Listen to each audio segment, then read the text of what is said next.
The Elias Lindholm trade is still fresh in all of our minds, but it does not mean that the trade season is over. Are the Flames looking to make another trade? Well, they've made some strategic signings lately that would make it seem as though that is the case. Welcome to Flames Digest. I'm Mark Griffith, and just to let you know, 95% of you guys are not subscribed. So if you're a big Flames fan, you like what you're seeing on the channel, make sure you're hitting that subscribe button just so that you stay up to date with all the latest news, updates, rumors, and reports regarding the Calgary Flames. But like I said, the Flames, I think another trade is definitely in the works. And this isn't just coming out of nowhere. It's not just pure speculation. But the Flames are definitely looking ahead. And the reason for that is because of a little signing they made yesterday. A little bit of a waiver pickup. I know it's yesterday's news, but gotta talk about it today. And of course, I'm referring to the waiver pickup the Flames made when they picked up Brayden Pachal from the Vegas Golden Knights. He's a very good defenseman. Doesn't really go either way. He's not super offensive or super defensive, but he's just a bog standard great defenseman. I mean, he won the cup last year. He actually played in one of the playoff games in Vegas's run to the Stanley Cup. And honestly, a very, very solid player. I mean, if we look at some of his stats offensively, look, he's not going to do anything too insane. He has one goal in his career that he got this season against San Jose. And he's not going to be putting up huge offensive numbers. Now, that being said, he hasn't played a whole lot of NHL games in the past 3 seasons, which has been his NHL career so far, all with Vegas. But numbers like that are, I guess, offensively comparative to Chris Tanev. But I don't really think Chris Tanev is the one we need to be worrying about. I think it's more so the Flames made this signing because they're probably looking to trade away Chris Tanev and Noah Hanifin. I think I'll focus more on Noah Hanifin in this video, but that doesn't mean that they both won't be traded or will be. I think there's a strong chance both of those stud defensemen do get traded. So let's look at the best suitors for a Noah Hanifin and maybe as well as a Chris Tanev trade. They've played a bit together this year, and I think that's just a way for the Flames to showcase them together, maybe to be a bit of a package deal. Obviously, Hanifin is a bit more of an offensive guy. Chris Tanev, definitely more of a defensive guy, but they're both great in both ends when you really look at it. Chris Tanev doesn't give up the puck all that much. I mean, this is them together. Look, that's clearly them celebrating, which means they do a lot of good together. But Tanev, more of a guy who just takes care of the puck, can get it up, and hey, we've seen it in the past. He can be great in the playoffs, chipping in offensively. Noah Hanifin having a bit of a resurgence this year when it comes to his offensive numbers, becoming more of that player that we thought he would be. So let's focus on him. And I think there's some great suitors that there's a lot of teams out there that would love a Hanifin. Like, I think a Dallas Stars would maybe like him quite a bit. Not sure what the return could be. I'm not going to speculate too hard on the Stars, but with Heiskanen not having the best health as of late and their defense just not totally performing on all cylinders, I think Hanifin could be a great addition to them and just be fantastic there. But there's one team in particular I really want to focus on in this video, and it's the New Jersey Devils. And I think there's a couple ways that the Flames could actually deal Hanifin to New Jersey. So New Jersey has been struggling. They've been underperforming. They are having a hard time keeping the puck out of their net. And you could say that's because of goaltending. You could say it's because of the defense.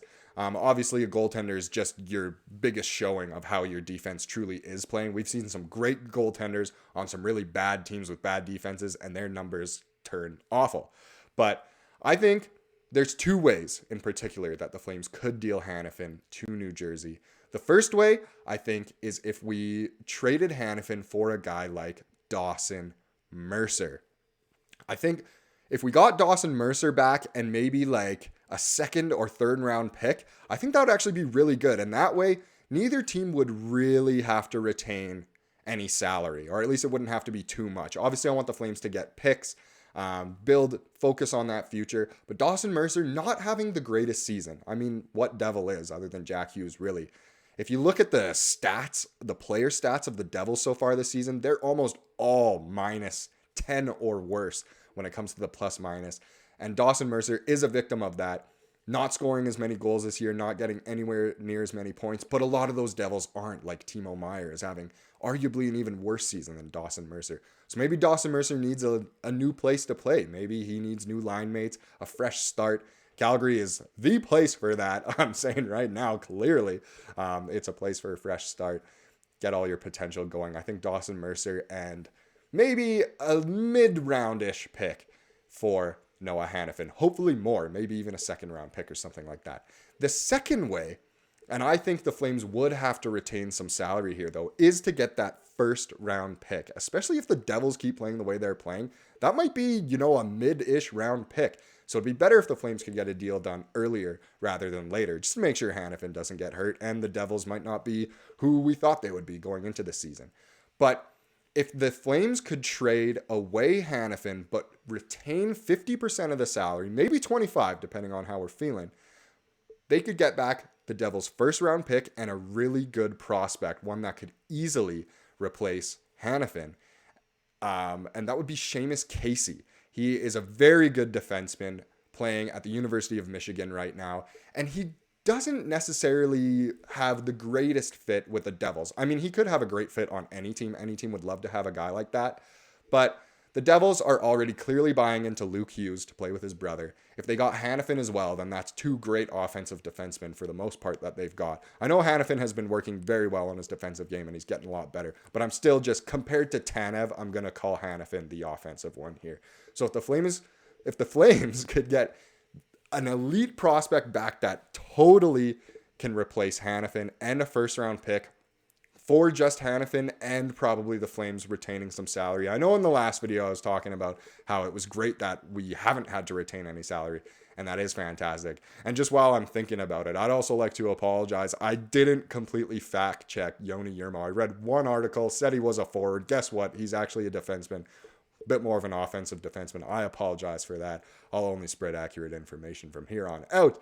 But yeah, I think Hanifin to the Devils is honestly a very, very realistic scenario, especially if the Devils do want to keep hope for this season, make a push for the playoffs, and make a push for the Cup. I mean, they were incredible last year. Look what they did against the Rangers in the first round. They should have been so much better this year. They've had health issues. They've had goaltending issues. And you know what? On the line of goaltending, actually, let's talk about the Flames goalie carousel. The Devils, let's stick with them as well. They're a team who could really use a goalie right now. And I think I actually heard it on Sportsnet 960 The Fan, but Markstrom to the Devils? Not completely out of the question. I think Markstrom will still be a Flame by the end of the season. I mean, we're clearly committing to him. He's having such a good season and he's playing so well right now. I think we got to stick with him, right?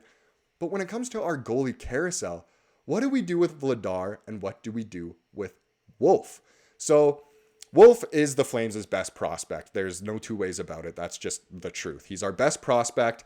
There's size concerns and experience concerns, but look, he's been the AHL's top goalie. He's done amazing things with the Wranglers. He's even played pretty well when he's come up to the NHL.